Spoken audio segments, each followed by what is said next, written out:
민주당 정청래 대표가 오늘 텃밭 호남을 방문하는 등 취임 이후 바쁜 일정을 소화하고 있는데요.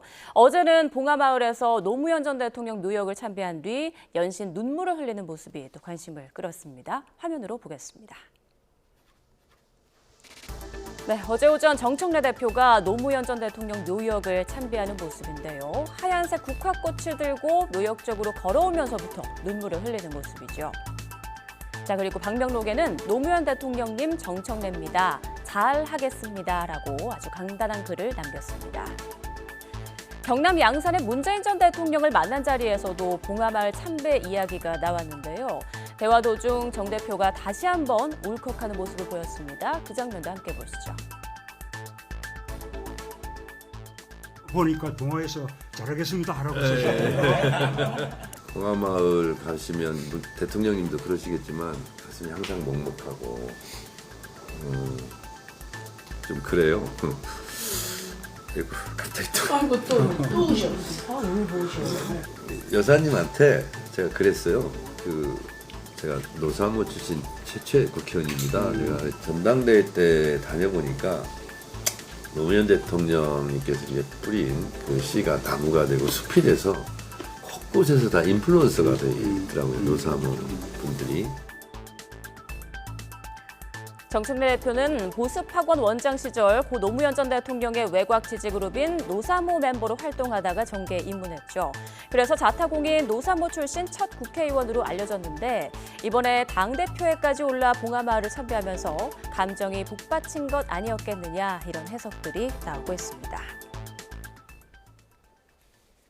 네, 정청래 대표 원래 되게 강한 이미지로 다가왔었는데 눈물을 참 많이 흘렸어요. 네.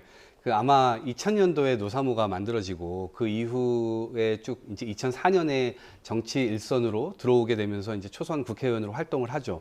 아마 다사다난했을 겁니다. 그리고 우여곡절이 많았고요. 그리고 정치 검찰의 희생으로 또 노무현 대통령을 운명을 또 달리하시게 됐고 여러 이제 정치 곡절이 지나간 끝에 본인이 지금 당 대표가 돼서 이제 그 봉하마을을 찾았던 것이 아마도 본인에게는 굉장히 감회가 좀 새로웠을 것 같고 또 앞으로도 어찌 보면 이재명 정부에서 초대 집권 여당의 대표를 맡아서 막중한 임무를 또 끌어가야 되기 때문에 지금까지 이 역사의 무게와 앞으로 열어가야 될 여러 가지 난관들 이런 것들을 생각하니 아마 복받쳐 오르지 않았을까 그런 생각을 해봅니다. 네, 정 대표 국립 5.18 민주묘지를 찾아서는 이런 말을 했습니다.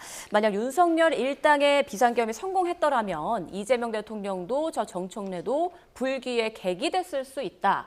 이 발언에 대해서는 어떻게 생각하십니까? 정청래 대표 입장에서 일관되죠.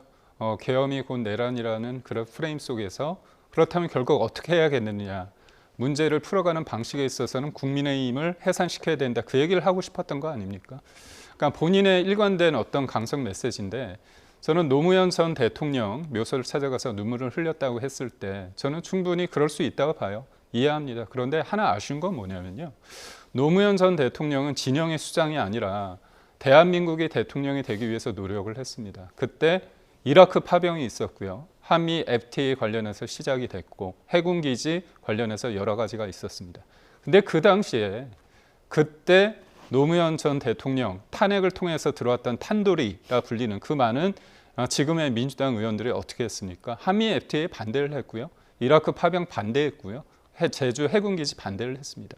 결국 진영의 한쪽에서 본인들의 열성 지지자들, 지금 개딸들로 상징되는 그런 사람들을 보고 정치를 했던 겁니다. 그래서 노무현 전 대통령의 어떤 정신이란 거, 그리고 대통령으로서의 업적을 자꾸 정치 검찰의 어떤 희생양으로 보면서 본인들이 정치 검찰로 희생을 당했다. 조국도 그렇고 이재명 대통령도 그렇고 본인들도 그렇다. 이렇게 피해자 코스프레 할 게 아니라 집권 여당의 대표라고 한다면 대한민국의 미래를 위해서 야당과의 어떤 협치, 통합의 언어, 그리고 책임의 언어를 쓰는 게 맞다. 이렇게 봅니다.